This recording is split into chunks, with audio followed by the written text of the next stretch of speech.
Hello guys, आप सभी का स्वागत है मेरे YouTube channel teaching training exam में। और आज हम बात करेंगे बाल विकास और शिक्षा शास्त्र के कुछ इंपॉर्टेंट क्वेश्चंस के बारे में, जो कि आपके CTET exam and other state TET exam में आने वाली CTP के लिए बहुत यूज़फुल रहेगा। और ये हमारा प्रैक्टिस 13 है। जिन लोगों ने प्रीवियस प्रैक्टिस नहीं देखे हैं वो चैनल पर जाकर देख सकते हैं। तो बिना टाइम गवाए स्टार्ट करते हैं। तो फर्स्ट क्वेश्चन है, राज्य स्तर की एक एकल गायन प्रतियोगिता यानी कि सोलो सॉन्ग कॉम्पिटिशन के लिए विद्यार्थियों को तैयार करते समय एक विद्यालय लड़कियों को वरीयता देता है, यह दर्शाता है। फर्स्ट ऑप्शन है लैंगिक पूर्वाग्रह, सेकंड ऑप्शन है वैश्विक प्रवृत्तियाँ, थर्ड ऑप्शन है प्रयोजनात्मक उपगावन और फोर्थ ऑप्शन है प्रगतिशील चिंतन। तो इस क्वेश्चन का जो राइट आंसर है वो है ऑप्शन नंबर ए। यहाँ पर बताया गया है कि एकल ज्ञान प्रतियोगिता में यदि किसी लड़कियों को वरीयता दिया जाता है किसी भी स्कूल से, तो वह लैंगिक पूर्वाग्रह कहलाता है, यानी कि जेंडर बायस कहलाता है। और इस तरह के क्वेश्चन सीटेट में हमेशा 1 या 2 नंबर के आते ही हैं, तो आप इस क्वेश्चन को इम्पोर्टेंट मार्क कीजिएगा। और ये सीटेट 2012 में आया हुआ क्वेश्चन है। नेक्स्ट क्वेश्चन है, जब बच्चा फेल होता है तो उसका तात्पर्य है कि फर्स्ट ऑप्शन है बच्चा पढ़ाई के लिए योग्य नहीं है, सेकेंड ऑप्शन है बच्चों ने उत्तरों को सही तरीके से याद नहीं किया है, थर्ड ऑप्शन है बच्चे को प्राइवेट ट्यूशन लेनी चाहिए थी, और फोर्थ ऑप्शन है व्यवस्था फेल हुई है। तो ये क्वेश्चन भी सीटेट 2012 में आया हुआ है। और इस क्वेश्चन का जो राइट आंसर है वो है ऑप्शन नंबर डी, यानी कि कोई भी बच्चा जब फेल होता है तो ये अब टीचर पर डिपेंड करता है और पूरे विद्यालय प्रबंधन की व्यवस्था का फेल होना ही माना जाता है अगर कोई बच्चा फेल होता है। तो इस क्वेश्चन का जो राइट आंसर है वो है option number D. Next question है, निम्नलिखित में से कौन सा वस्तुनिष्ठ प्रश्न है? फर्स्ट ऑप्शन है निबंधात्मक प्रश्न, सेकेंड ऑप्शन है लघुत्तरात्मक प्रश्न और थर्ड ऑप्शन है मुक्त अंत वाला प्रश्न, और फोर्थ ऑप्शन है सत्य या असत्य। तो ये क्वेश्चन तो आप सभी समझ ही गए होंगे। ऑप्शन नंबर डी यहाँ पर राइट आंसर है। यहाँ पर पूछा गया है ऑब्जेक्टिव टाइप क्वेश्चंस कौन सा है। तो ये सभी जो तीनों ऑप्शंस हैं ये निबंधात्मक प्रश्न है, सेकेंड है लघुत्तरात्मक प्रश्न और ओपन एंडेड प्रश्न। ऑब्जेक्टिव क्वेश्चन यहाँ पर बताएं, ऑब्जेक्टिव टाइप नहीं। यहाँ पर वस्तुनिष्ठ प्रश्न वो होते हैं जो कि 1 या 2 शब्द में इनके उत्तर दिए जाते हैं या फिर टिक करा जाता है। तो इस क्वेश्चन का जो राइट आंसर है वो है ऑप्शन नंबर डी। तो ये भी सीटेट 2012 में आया हुआ क्वेश्चन है। नेक्स्ट क्वेश्चन है, निम्नलिखित में से कौन सी प्रगतिशील शिक्षा यानी कि प्रोग्रेसिव एजुकेशन की विशेषता है? फर्स्ट ऑप्शन है समय सारणी और बैठने की व्यवस्था में लचीलापन, सेकेंड ऑप्शन है केवल प्रस्तावित पाठ्यपुस्तकों पर आधारित अनुदेश, और थर्ड ऑप्शन है परीक्षाओं में अच्छे अंक प्राप्त करने पर बल, और फोर्थ ऑप्शन है बार बार ली जाने वाली परीक्षाएं। तो इस क्वेश्चन का जो राइट आंसर है वो है ऑप्शन नंबर ए। यहाँ पर पूछा गया है कि प्रगतिशील शिक्षा यानी कि प्रोग्रेसिव एजुकेशन क्या होती है। तो प्रोग्रेसिव एजुकेशन की विशेषता होती है समय सारणी और बैठने की व्यवस्था में लचीलापन, यानी कि जो प्रोग्रेसिव एजुकेशन होती है प्रगतिशील शिक्षा, जो कि इसमें समय सारणी में बहुत डिफरेंस होते हैं। हर दिन की एक स्पेशल समय सारणी नहीं होती है, अलग अलग टाइम के हिसाब से अलग अलग टेबल्स बनाए जाते हैं और उन्हीं के अकॉर्डिंग शिक्षा दी जाती है। और बैठने की व्यवस्था में भी लचीलापन होता है। इसमें इस तरह से फिक्स्ड बेंच या फिर एक फिक्स्ड स्थान नहीं कह सकते हैं जो कि उसमें बच्चे बैठ सकें। और इनमें जो लचीलापन इस तरह से होता है कि बच्चों को सभी बच्चों को स्पेशल लर्निंग और सभी को समान अवसर प्रदान किए जाएं। इस क्वेश्चन का जो राइट आंसर होगा वो ऑप्शन नंबर ए होगा। नेक्स्ट है, पियाजे के संज्ञानात्मक विकास के चरणों के अनुसार इंद्रियजनक कामक अवस्था यानी कि संवेदक प्रेरक अवस्था किसके साथ संबंधित है? फर्स्ट ऑप्शन है सामाजिक मुद्दों से सरोकार, सेकेंड ऑप्शन है अनुकरण स्मृति और मानसिक निरूपण, और थर्ड ऑप्शन है तार्किक रूप से समस्या समाधान की योग्यता, और जो फोर्थ ऑप्शन है वह है विकल्पों के निर्वचन और विश्लेषण करने की योग्यता।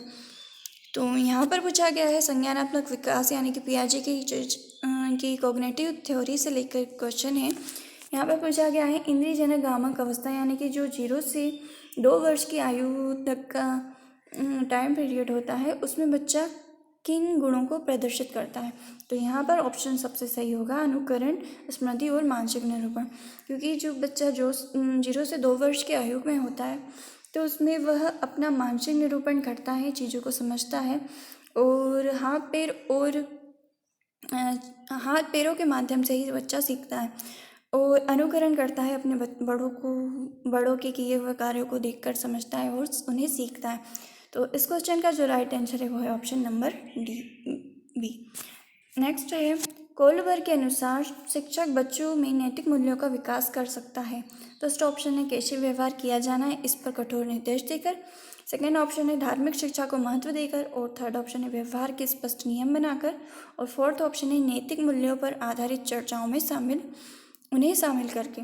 तो इस क्वेश्चन का जो राइट आंसर है वो है ऑप्शन नंबर डी। यहाँ पर बताया गया है कोलबर के अनुसार शिक्षक बच्चों में नैतिक मूल्यों का विकास कैसे कर सकता है। तो नैतिक मूल्यों को विकास करने के लिए बच्चों को नैतिक चर्चाओं में शामिल किया जा सकता है, क्योंकि जो कोलबर्ग ने नैतिक विकास की जो थ्योरी दी है उनके अकॉर्डिंग बच्चों को सामाजिक मुद्दों से सरोकार किया जाना चाहिए और उन्हें चर्चाओं में शामिल किया जाना चाहिए, जिससे बच्चे अपने सृजन कर सके, अपने नैतिक मुद्दों पर खुद विचार विमर्श करके उन्हें अपने अनुसार ढाल सकें। यहाँ पर अगला क्वेश्चन है, छोटे शिक्षार्थियों को कक्ष में समवयस्कों के साथ अंतःक्रिया करने के लिए प्रोत्साहित करना चाहिए, जिससे फर्स्ट ऑप्शन है शिक्षक कक्ष को बेहतर तरीक़ों से नियंत्रित कर सके। सेकेंड ऑप्शन है वे केवल एक दूसरे से प्रश्नों के उत्तर सीख सके। और जो थर्ड ऑप्शन है पाठ्यक्रम को बहुत जल्दी पूरा किया जा सके। और फोर्थ ऑप्शन है वे पढ़ने के दौरान सामाजिक कौशल सीख सकें। तो यहाँ पर जो करेक्ट आंसर है वह है ऑप्शन नंबर डी, क्योंकि यहाँ पर पूछा गया है कि छोटे शिक्षार्थी यानी कि छोटे बच्चों के बारे में बात की गई है, तो उन्हें अंतःक्रिया करने के लिए प्रोत्साहित क्यों किया जाना चाहिए, क्योंकि इसके द्वारा वे पढ़ने के दौरान सामाजिक कौशल को सीखते हैं और इन अंतःक्रिया के आधार पर पीयर लर्निंग के द्वारा वे अच्छे से किसी भी प्रकार के अधिगम का अर्जन कर सकते हैं। तो इस क्वेश्चन का जो राइट आंसर है वो है option number D. Next question है, जब एक निरयोग बच्चा यानी कि डिसेबल्ड चाइल्ड पहली बार विद्यालय आता है तो शिक्षक को क्या करना चाहिए। फर्स्ट ऑप्शन है प्रवेश परीक्षा लेनी चाहिए। सेकेंड ऑप्शन है उसे अन्य विद्यार्थियों से अलग रखना चाहिए। और थर्ड ऑप्शन है सहकारी योजना विकसित करने के लिए बच्चे के माता पिता के साथ चर्चा करनी चाहिए। और फोर्थ ऑप्शन है बच्चे की निर्योग्यता के अनुसार उसे विशेष विद्यालय में भेजने का प्रस्ताव देना चाहिए। तो इस क्वेश्चन का जो राइट आंसर है वो है ऑप्शन नंबर सी, क्योंकि हम समावेशी शिक्षा के आधार पर ही बच्चों को शिक्षण प्रदान करते हैं। यहाँ पर बताया गया है कि डिसेबल्ड चाइल्ड अगर किसी विद्यालय में पहली बार आता है तो शिक्षक को क्या करना चाहिए। तो शिक्षक को उसकी निर्योग्यता को समझना चाहिए, उसके माता पिता के साथ चर्चा करना चाहिए और ऐसी सरकारी योजना बनाना चाहिए जिससे वो बहुत आसानी से शिक्षण प्राप्त कर सके और अपना अधिक सर्वांगीण विकास कर सके। तो इसका जो करेक्ट ऑप्शन है वो है option number C. Next question है, निम्नलिखित में से कौन सी समस्या समाधान की वैज्ञानिक पद्धति का पहला चरण है। फर्स्ट ऑप्शन है परिकल्पना का निर्माण करना। सेकंड ऑप्शन है परिकल्पना का परीक्षण करना। और थर्ड ऑप्शन है समस्या के प्रति जागरूकता। और लास्ट ऑप्शन है प्रासंगिक जानकारी को एकत्रित करना।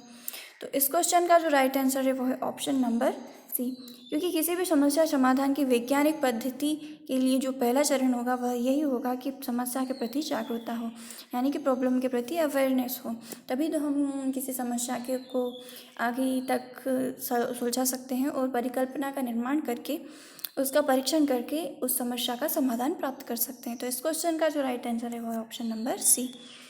नेक्स्ट क्वेश्चन है, मानव व्यक्तित्व परिणाम है। फर्स्ट ऑप्शन है केवल आनुवंशिकता का।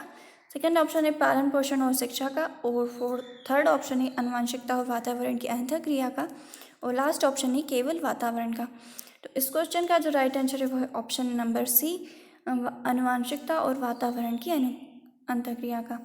तो ये क्वेश्चन बहुत बार जीटेट में रिपीट हो चुका है। मानव व्यक्तित्व परिणाम होता है वातावरण और आनुवंशिकता की अंतःक्रियाओं के द्वारा। इस क्वेश्चन के कुछ वर्ड बदलते हैं, पर ये क्वेश्चन हमेशा सीटेट में आता ही है और ये क्वेश्चन सीटेट 2012 में आ चुका है। और यहाँ पर पूछा जाएगा कि मानव विकास किस प्रकार होता है। तो वह वंशानुक्रम एवं वातावरण की अंतःक्रिया